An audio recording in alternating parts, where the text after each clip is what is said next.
Today, I'm going to be talking about episode 2 of season 18 of Deadliest Catch. And the boats that are going to be in this episode are the Cornelia Marie, Saga, Patricia Lee, Time Bandit, and Sig in Norway on the Stalbus. There is a giant arctic storm that is coming. It's about 200 miles wide, and it's going to have winds of 60 knots or more, and just create massive waves for the boats and captains and crews to face. It's going to be extremely, extremely dangerous for them.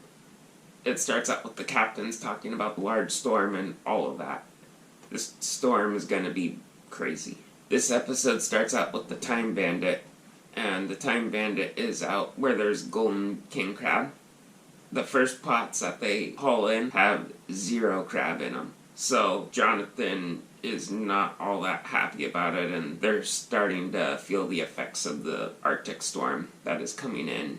They start stacking on the gear to move them into even deeper water. They're going to try and move into 200 plus fathom water to fish for golden king crab. Then it goes to the Patricia Lee. The Patricia Lee is fishing in the islands off of Alaska.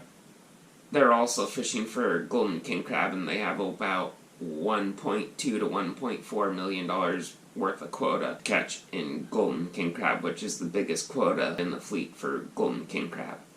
Their first string that comes in has about 43 or 45 golden king crab in it, which is extremely good because it's in a long line. They'll move their crab pots and put them in a different string a little ways away. Then it goes to Sig in Norway, and the Stalbus is out on the king crab grounds in Norway. They start setting the pots, and while they're setting a pot, all the lights and stuff goes out on the Stalbus, and Sig doesn't have controls, so the engineer on the Stalbus starts fixing it, and the deck boss on the Stalbus, he used to fish up in Dutch Harbor a long time ago and retired. He's great friends with Sig, and they work together. And he's the deck boss on the Stalbus in Norway. So he goes down to the engine room and they get it figured out, and I guess a bolt came off and water was leaking out of the coolant system. Luckily, the engineer gets it fixed and they get back to setting their pots. Then it goes back to the Time Bandit, and the Time Bandit is starting to set their gear in their new grounds to get on better fishing. Jake, Casey, and Josh, they're all talking about this giant Arctic storm that's coming in, barreling down on them, and how bad it's going to get with the wind and waves and stuff. Then it goes back to the Patricia Lee, and the Patricia Lee is about to start setting their gear when they have the anchor pot ready to go. They have to get the boat up to 7 knots to launch the pots out at full speed. Before they get that pot launched, a giant wave comes and a crew member gets smashed between a pot that's standing like this and the anchor pot. His hip gets caught in between them and he's stuck. The crew, they get him unstuck and they bring him into the crew quarters of the Patricia Lee. This is like deja vu for Captain Rip, because last season they lost Todd, who was a former deckhand on the Summer Bay. And they start checking on him, and he's in some pretty big pain. Captain Rip calls a doctor and planned for them to head to Artic, Alaska, which is a small town with an airport. The only thing is, with the storm barreling down, they're not sure if they'll be able to get there. So he starts heading for Artic. The Time Bandit and Cornelia Marie. Jonathan hears about what's going on the Patricia Lee. He calls Casey on the radio and lets him know what happened on the Patricia Lee. It shows them talking about it. Then it goes to the Saga, and Jake also hears what happened on the Patricia Lee again. Then it goes back to the Patricia Lee. The producer / cameraman on the Patricia Lee, he's been trained in medical. He's been with Deadliest Catch for a long time. He offers to Captain Rip to go down and check on the crew member, and he does. They cut all the wet clothes off of him and get him wrapped up in a blanket and make sure he's all good, and they also get a couple pillows to lift his legs up, and they're pretty sure that he has a fractured hip / pelvis. Then it goes back to Sig in Norway on the Stalbus, and the first pot that they haul in, it has 0 king crab in it. They go to another one, and there's no king crab in it. So Sig's gonna have to try and find where the king crab is located in Norway.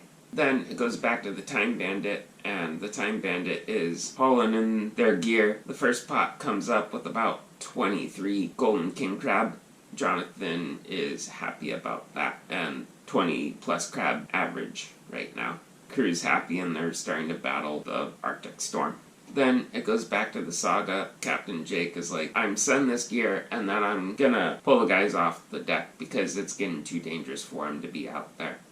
Then it goes back to the Cornelia Marie, and the Cornelia Marie is sending their gear, and Captain Casey's like, the weather's getting too bad for us to fish, so they're close to St. George Island. Once they get their pots set, go take cover in St. George. Then it goes back to the Patricia Lee. They're heading towards Atka, Alaska, and Captain Rip is starting to think that they aren't going to be able to get a plane to Atka, Alaska. He starts formulating a plan to head to Dutch Harbor in the range of the Coast Guard. So we'll see if the Coast Guard can get him. It's going to be about 16 plus hours until they can get in the range of the U.S. Coast Guard. Then it goes back to the Time Bandit, and Captain Jonathan's like, the weather's getting too nasty for us to be fishing out here, so he calls the crew in and they start heading to St. George as well to take safety from the Arctic storm. Then it goes back to Sig in Norway on the Stall bus, and he gives Captain Wild Bill a call and he's like, there might be an opportunity in Norway for you to come and get into the king crab fishery here. We'll see what happens over the next couple episodes if Wild Bill arrives in Norway to help him find where the king crab is. Then it goes to the Patricia Lee, and the Patricia Lee is about 100 miles away from Dutch Harbor, and the U.S. Coast Guard starts flying a helicopter to go and rescue the deckhand on the Patricia Lee. So we'll see what happens in the next episode. At the end of this, it shows what's going to happen in the next episode. That is the end of episode 2 of season 18 of Deadliest Catch. I hope you guys enjoyed this review of Deadliest Catch. And don't forget to hit the bell icon down below so you can be notified when I upload videos. Also, please share this video with your friends and family. And don't forget to subscribe to my YouTube channel, and don't forget to smash the like button. Thank you guys for watching, and if you ain't dreaming, you ain't living. Don't forget to dream big.